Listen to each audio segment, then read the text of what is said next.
நான் ஒரு அடிப்படையில் ஒரு பஞ்சாலை தொழிலாளி. பள்ளி இறுதி வகுப்பு முடித்து விட்டு எங்கும் வேலை கிடைக்காததனால் கம்போடியா மில்லில் போய் வேலைக்கு சேர்ந்தேன். அந்த வேலைக்கு சேர்ந்தவனாலே ஒரு 2-3 ஆண்டு கழித்து எப்படியாவது தமிழ் படிக்க வேண்டும் என்று எண்ணம் வந்தது. அப்போது யோசனை செய்தேன்,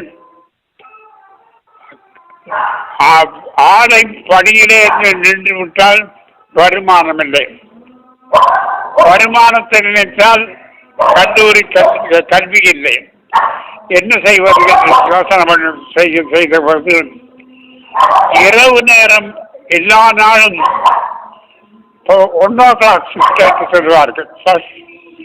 1 மணிக்கு போய் காலை 6 மணிக்கு வெளியிலே வருவார். அந்த பணி கிடைத்தால் பஞ்சாலைக்கு போய் அந்த பணியை ஆக்கிவிட்டு பேரூரிலே போய் படிக்கலாம் என்று முடிவு செய்து அந்த முடிவுப்படியே கல்லூரியிலே 57ஆம் ஆண்டு வந்து சேர்ந்தேன். அப்போது காலையிலே அதிகாலையில் புறப்பட்டு சைக்கிளில் புறப்பட்டு நான் பேரூருக்கு வருவேன். சைக்கிளிலே தான் வர முடியும், வேறு வழி எனக்கு இல்லை. சைக்கிளிலே அங்கே பேரூரிலே வந்து படித்து விட்டு இரவு பஞ்சாலையிலே போய் தங்கிக் கொள்வேன். தங்கிக்கொண்டு பணியாற்றிவிட்டு விடிகாலையிலே திரும்பவும் கல்லூரிக்கு போவேன்.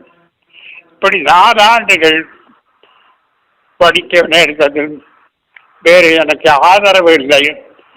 அதனாலே நானே பணியாற்றிக் கொண்டு வருமானத்தையும் தேடிக்கொண்டு கல்லூரியிலேயும் படித்து முடித்தேன். 61ஆம் ஆண்டு நான் படித்து முடித்தேன். அதில் எனக்கு என்ன அடிகளார் மீது எனக்கு உள்ள மாபெரும் மரியாதை என்னவென்று கேட்டால், பேரூரிலே கல்லூரி இல்லாமல் இருந்திருந்தால் நான் எங்கு போய் படித்திருக்க முடியாது. அவர் பக்கத்திலே ஒரு பேரூரிலே ஒரு கல்லூரியை, தமிழ் கல்லூரியை தொடங்கியதுனாலே நான் ஆலையிலே பணியாற்றிக் கொண்டு தமிழ் படிப்பதற்கு அங்கு வருவதற்கு எனக்கு வாய்ப்பு கிடைத்தது. அதனாலே அடிகளார் அவர்களை நான் உயிர் உள்ளவரை மறக்க மாட்டேன். நான் ஒரு விழாவிலே கூட சொன்னேன், ஒரு கவிதையை எழுதி அவருக்காக மெல்லிசை மன்னர் MS விஸ்வநாதன் இசையமைத்து ஒரு பாடகர் வந்து அங்கே கல்லூரியிலே பாடினார். அடிகள் திருவடிகள் தமக்கு 1000 கோடி வணக்கம், அடிகள் திருவடிகள் தமக்கு 1000 கோடி வணக்கம், அமுதில் செய்த தமிழில் கல்வி அளித்தாருங்கு எனக்கும் என்று ஒரு பாட்டு. அந்த பாட்டு அந்த வந்தவர் அருமையா பாடினார். அடிகளார் அவர்கள் எதிரே உட்கார்ந்து கேட்டுக்கொண்டே இருந்தார்கள். சிரித்துக் கொண்டு என்னை வாழ்த்தினார். அதையெல்லாம் என்னால் மறக்க முடியாது.